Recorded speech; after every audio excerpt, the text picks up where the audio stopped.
Chapter 3. Hypocrisy. The following morning, Alessia canceled her IVF consultation. Unexpectedly at peace with the decision, she flopped onto the couch, turned on the television, and flipped through the channels, settling on a historical documentary. Whenever it was unavoidable for a man to be on the screen, his image, be it a picture or a sculpture or a reenactment, was blurred out. Nimra breezed into the room and lingered to see what her friend was watching. "You and your documentaries. Why don't you use the VR headset? I rarely see you wear it." Alessia only shrugged, resentful that such an innocuous comment about a headset could dredge up memories of her mother. Sounds of construction drew her attention to the open window. A neighboring apartment complex was being expanded, and workers busily traversed the scaffolding like ants filing up and down a tree. Although the site managers for any building project were almost always women, the workers were bussed in from Arsenichora, the outer territory where the men had been forced to relocate. Male contractors, regardless of their line of work, were all required to wear the same uniform in female cities. The hats were vaguely reminiscent of a beekeeper's hat, with fabric that concealed their faces, and the tunics completely covered their arms. Padding was sewn into the lining around the chest and hips to give the illusion of a more feminine form, and loose-fitting pants and sensible work shoes ensured they were covered from head to toe. It was clownish and undeniably effective. Coupled with censorship of the male image in all media, the citizens of Gaeaterra had no way of knowing what a man was supposed to look like. She turned toward Nimra, who was at the kitchen table reviewing her most recent project for a leading food distributor. "Nimmy, does it ever feel hypocritical to you that we condemn the patriarchy for putting women in burqas, and now we're basically doing the same thing to the men with their uniforms?" "Not really," she replied with an apathetic shake of her head. "I mean, they were terrible to women for nearly all of human history, and we haven't figured out how to properly feminize them before reintegrating them into society. I guess it's kind of like a form of reparations until we come up with a better option." Reparations? Or is it more like revenge? Alessia continued to stare out the window, her documentary momentarily forgotten. "But we don't go out in nature and segregate any other animals into male and female populations." "Well, it's not like the animals have a toxic masculinity problem." "Did you forget about lions and gorillas? They have a social structure centralized around an alpha male who literally fights all the other males for the right to impregnate any and all females in his territory." "I'm sure we don't hold them to the same standard because they're not as sentient as us. I don't know if that's the right word." Nimra sighed in exasperation. "I don't know, Lessie. I'm in logistics. I'm not a philosopher." Alessia clocked in for her shift at the senior home that evening and was told Ermintrude had specifically asked for her. When she entered room 106, the old woman was already dressed for a walk. Alessia recounted her debate with Nimra as they made their way to Ermintrude's favorite spot. Yes, the men's uniforms were quite controversial when I was a child." "Really? Was it only the men who objected, or did they have sympathizers?" "There were women against it back in the day. Not a majority, mind you, although it was a large enough minority to make people uncomfortable." "Why were they against it?" "Back in those days, there were fewer restrictions on religious perspectives.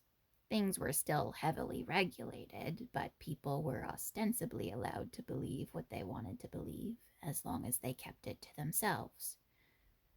There were some women who retained their Christian heritage and were more inclined to speak up for men's rights." "But why?" Alessia asked. "They believed God created humankind, male and female, in his own image, which meant men and women should be considered equals." Dumbfounded, Alessia said, "They thought God was a he? I guess that explains a lot in history.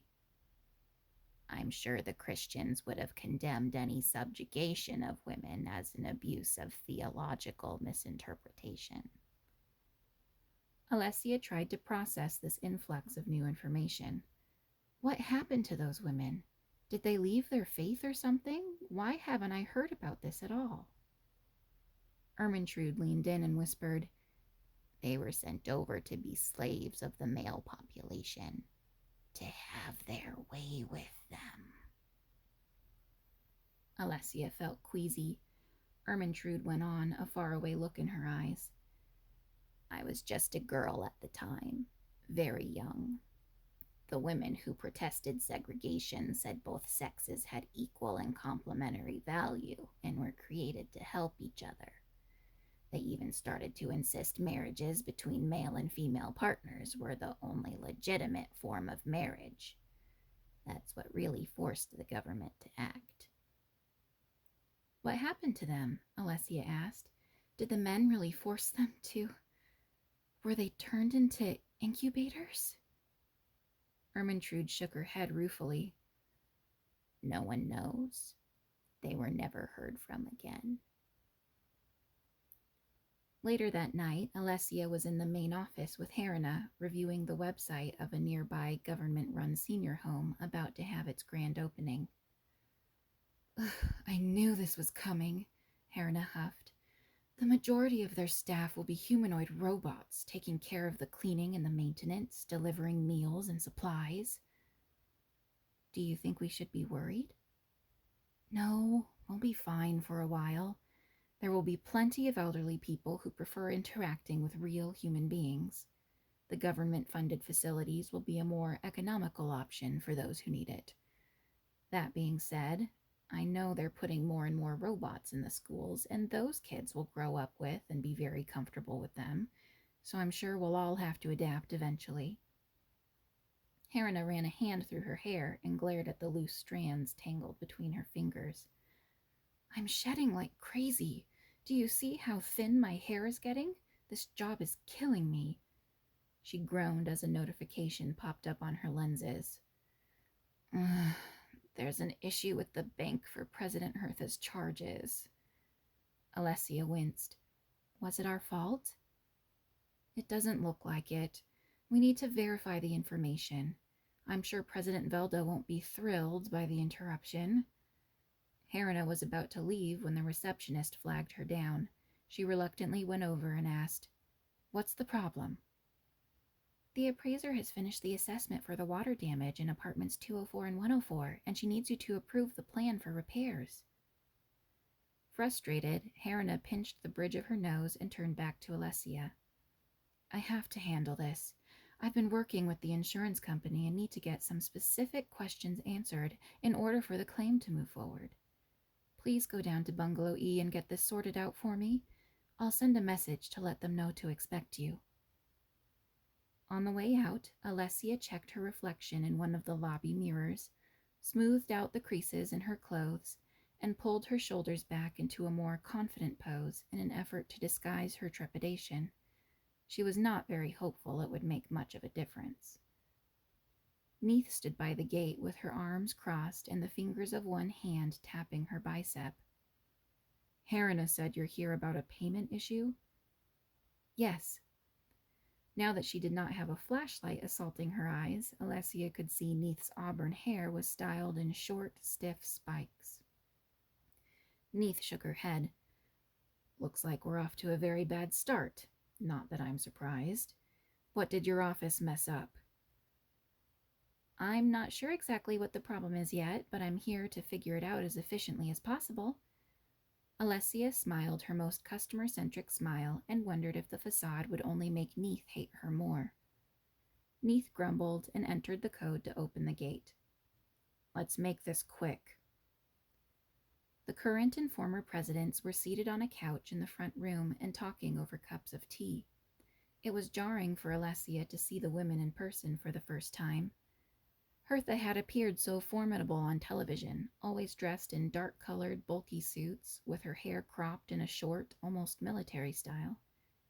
Now, with her hair grown long enough to betray the naturally curly texture, and clothed in her pajamas and slippers, she looked like any other old woman. Velda was more fashion-forward than her mother, wearing all designer brands. Her image was carefully curated, from her chic, shoulder-length, platinum blonde hair to her accessories and ultra-feminine power suits, all the way down to her shoes. Nothing about her felt authentic. Velda stopped talking mid-sentence when Alessia entered. Neith scowled and explained, "This is Helena's assistant manager. She says there has been an issue with payment processing." "So sorry to interrupt," Alessia said. "I just need to verify the information we have on file." President Velda's lip curled in contempt, and she waved one elegantly manicured hand. "Bellatrix, handle this for me." An Amazon of a woman stepped forward. She had smooth brown hair, cropped in a practical pixie cut, and wore a uniform and gear identical to Neith's. Alessia expected the scornful treatment to continue, but Bellatrix exuded an aura of calm, neutral civility as they each took a seat at the dining room table. Alessia waved the navigator on her wrist over the one Bellatrix wore to initiate the file transfer. Bellatrix accepted the transmission and unfolded the watch screen to review the information on the form. President Velda's voice was easily discernible, even over the clatter of dishes being washed in the adjacent kitchen. "We've continued the incentives you introduced years ago, and there has been an increase in the number of females enrolling in STEM programs. Unfortunately, it's not nearly as many as projected. While we've been successful in our efforts to install women in the top positions in almost every industry and company, we are still far too dependent on male workers. You should have seen the list of demands in their most recent contract," she scoffed. Bellatrix reached out to Alessia and pointed at the screen. "I found the problem." Alessia used her own navigator to fill out a new form with the correct account numbers. "Birth rates have continued to fall at a steep trajectory in spite of all the benefits we provide. I've been reallocating funds to the development of artificial womb technology. Progress stagnated on the project decades ago when we focused our resources on building the supergrid." Bellatrix completed the authorization for the updated form and led Alessia back to the front door where Neith was waiting for her. Neither of the presidents acknowledged her departure.